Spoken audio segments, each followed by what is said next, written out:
Hey everyone, welcome back. Today, we got a lot of work ahead of us. Now I've got animals, they're staged out all over the place because the whole room, which is right over there, is still in total disarray. It's coming fast and furious, it's coming back together, but I've got tarantulas literally on all the shelves all around me, and the thing is that a lot of them are in mismatched containers. So I have this beautiful little Fossorial regalis. This is a nice little male, but it's in literally just a very flimsy little kind of clear deli container. It needs something better. I've got several of these Idiathel mira, and this is a Fossorial species that buries. This is one of the species, or one of the animals that I rescued from that big order I got from that guy. And I've got some whip scorpions that are in kind of these flimsy little containers from the dollar store. And more importantly is that the holes on the side of these containers are pretty large for the size of the animal's prey. So if I were to feed some small pinhead crickets to this animal, what I do currently is I basically feed it and I put this container inside my cricket container overnight and let it feed, because there's a good chance that crickets can get out. That needs to be changed because I'm not supposed to have crickets in the house. So a couple of things. I've got some new animals coming too. So I've got these nice little containers. I ordered them from Amazon. They're nice and rigid. They're actually pretty clear. A lot of this type of Tupperware stuff is often that kind of a milky color, but these ones are not bad for clear. The thing I really like about them, they're rigid. They have a nice rigid lid and they lock together, and then they have a nice little handle if I'm going to be working with my daughter Paisley on it. And the fact that I can have several of them on a row, that I can either put them this way or this way, and they're stackable. There's good little ridges for doing all the ventilation and stuff. It holds up really well. So I really like this for a lot of species. That's one. And the other one that I got was these. I like how clear these are. And they got a nice lid. I could take the little seal out of there because it's not offering anything. They're easy to put ventilation and stuff, so I can put ventilation into the lid. I can also put ventilation, cross ventilation stuff. But the thing that I really like about these is these will be absolutely ideal for growing up some of the smaller tailless whip scorpions. These will also be ideal because they're arboreal. This will also be ideal for something like this little P. regalis. You know, he's about a 2-inch little male P. regalis, Fossorial, so he'll be ideal in this. But the cool thing as well is that I think it'll also make an exceptional little container for some of the Fossorial species that just like to dig a big channel. Let me show you an example of one that I have set up already.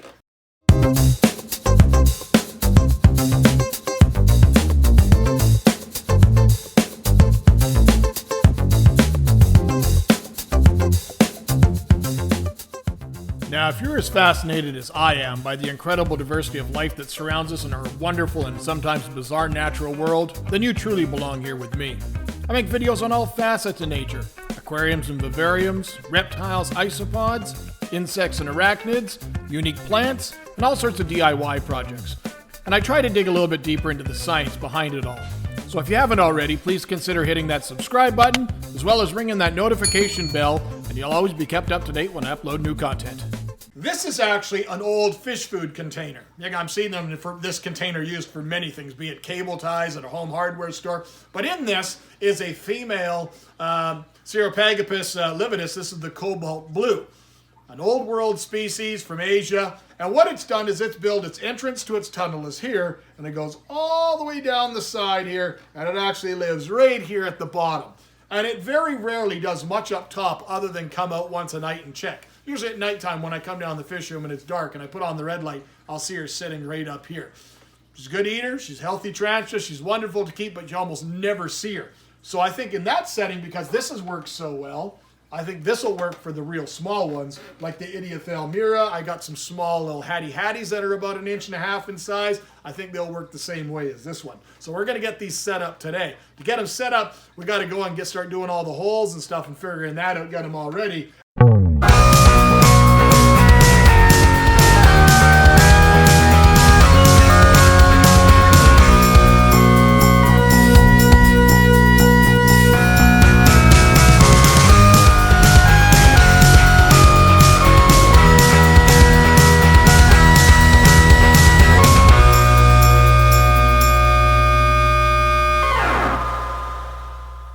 So I'm going to need at least 6 of these for today, I believe, for my first batch of rehousing. So some of the things that we've got, we have a couple of Idiathel miras, the blue foot baboons. You're never, ever, ever going to see them in these enclosures.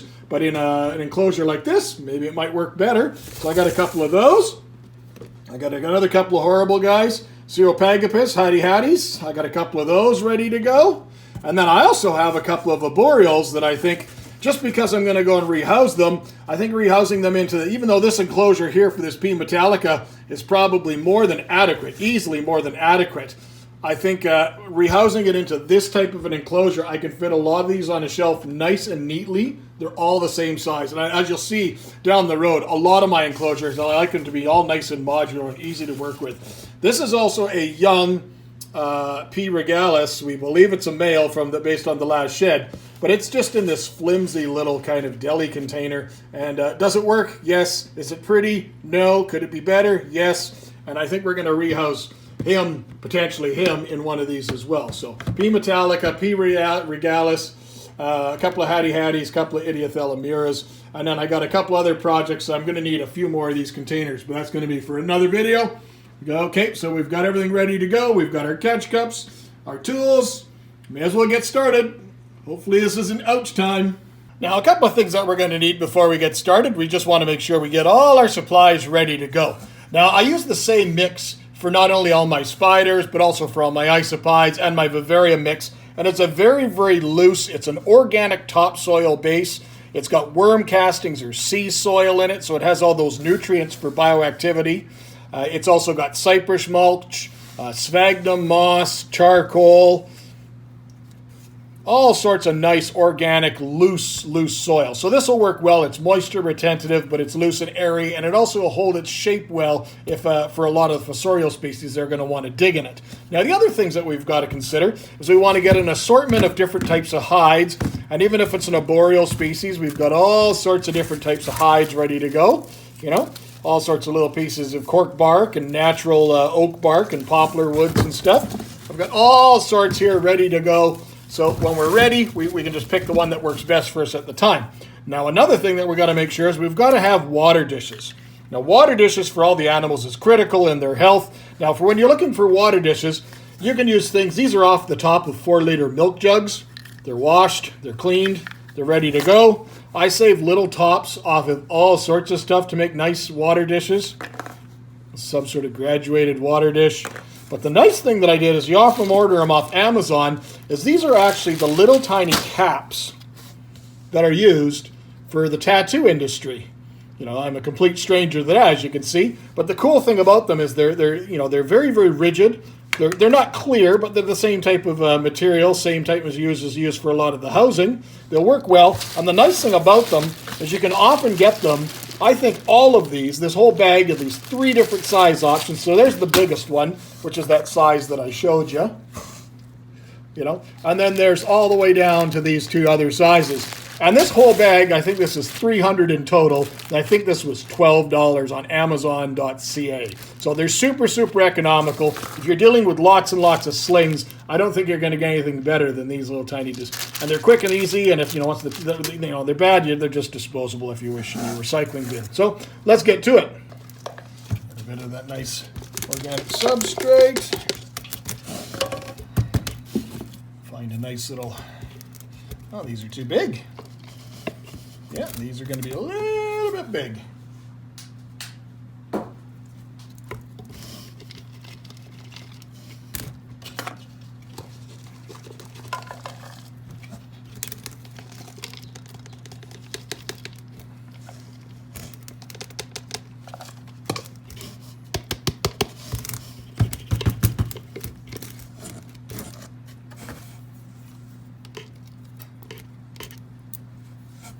Now the water supply that I use is straight reverse osmosis water.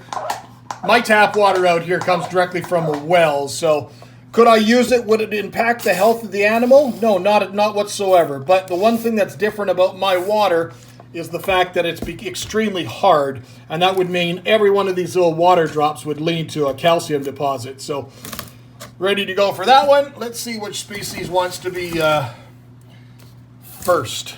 Who's volunteering to be first? All right, let's see what we got here. We'll be able to reuse that.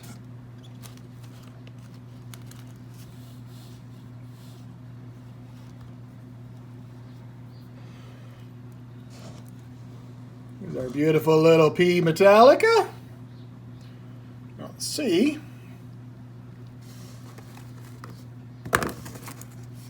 We can make her go down, or him.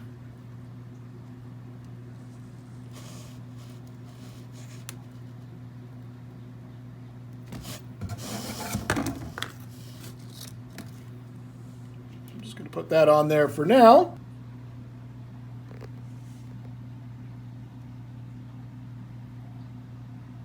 Beautiful, like the big female.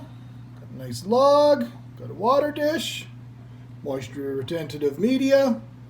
We've got some nice air holes on the side for cross ventilation, and then we have air holes on the lids. So I'd say that one's done.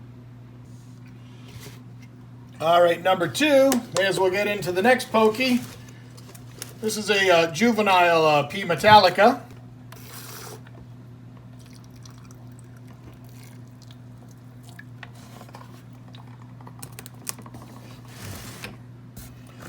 Well, let's see how fun this one is. Coming out of a square container, this one could be a whole different game.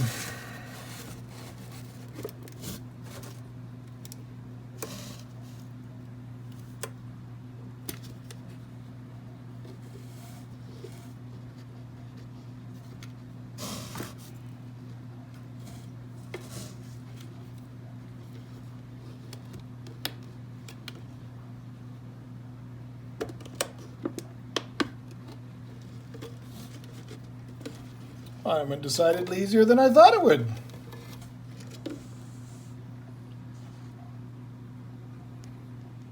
Beautiful little P metallica.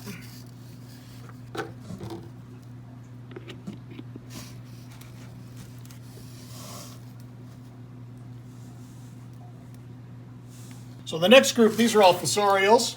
So we're going to go and bury them right in here.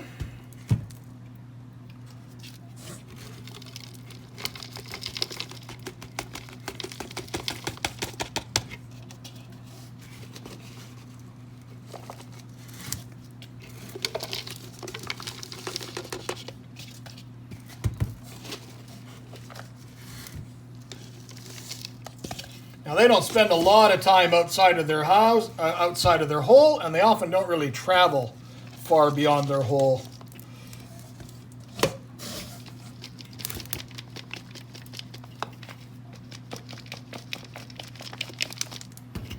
The reason I put in that little branch there is it does give a little bit of a structure to it as well.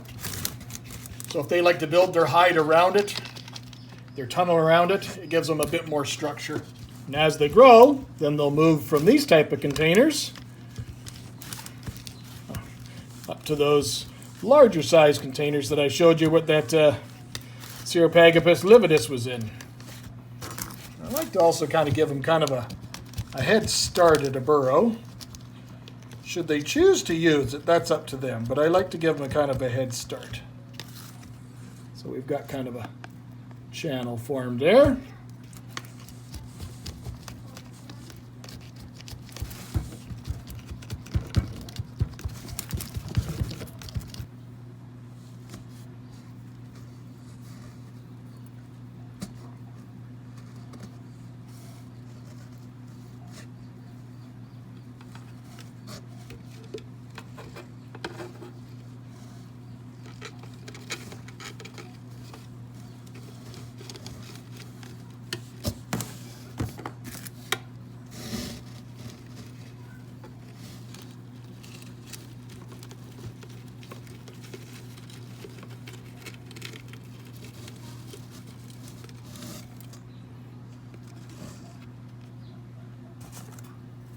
It's really small. Oh, there we go.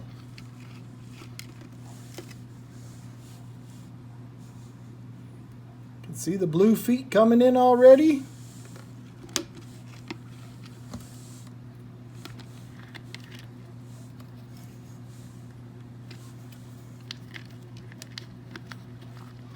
Come on.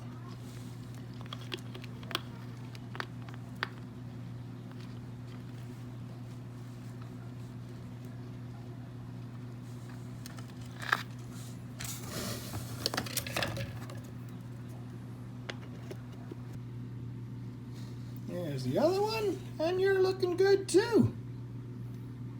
So let's get you moved over.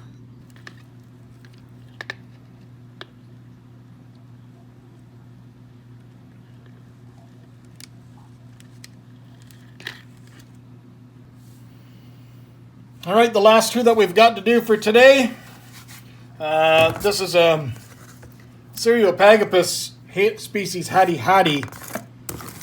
It's an old world species. It's known to be very aggressive, known to have medically significant venom. So it's also fossorial, so it wants to bury. So we've got our cages with nice deep. We've started a channel for them, so they've got somewhere to go, somewhere they can feel secure. We just got to add some water.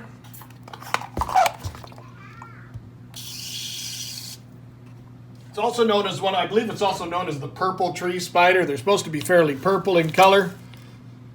Mine are still just very, very young. These are ones that came to me in these enclosures, so I'll move these out of the way.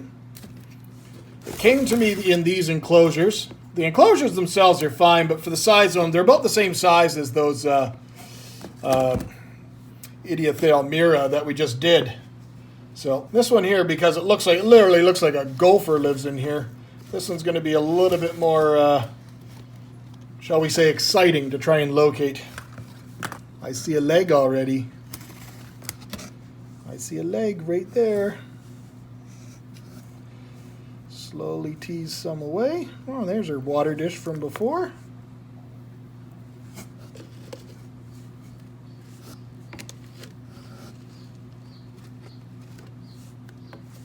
Now, where did you go? You were just poking out of there. Aha. They are very, very good at hiding.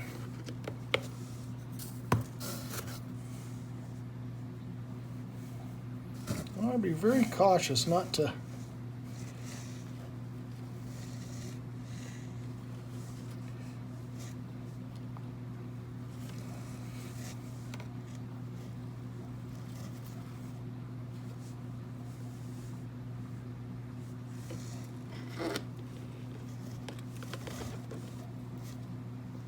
Oh, you're way bigger than I expected you to be.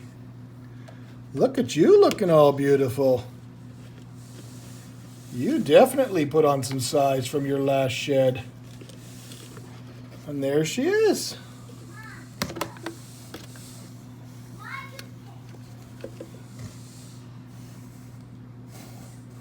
You are beautiful. He or she has decided to become one with the lid. Should be interesting.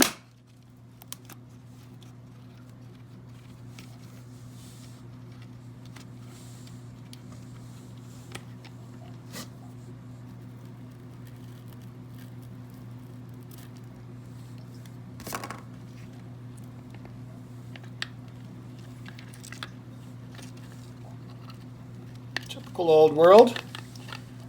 Basically hates me completely. Now, as a species they almost will never ever see. Well, I guess we're too late already, but there's a beautiful booty.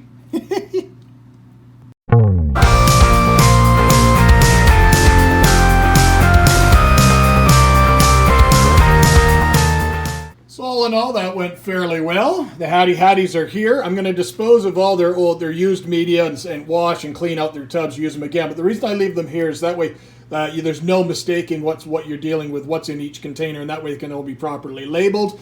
Here's the Idiothalmira, same thing. The P. metallica is pretty obvious in the P. regalis, and they're out there already. But they're going to get some nice labels. But all in all, I think that was very successful. No issues. Everybody worked well. Everybody enjoys their new home. I think that's a good rehousing video for today. So as always, my friends, thank you for watching. Take care. Stay safe.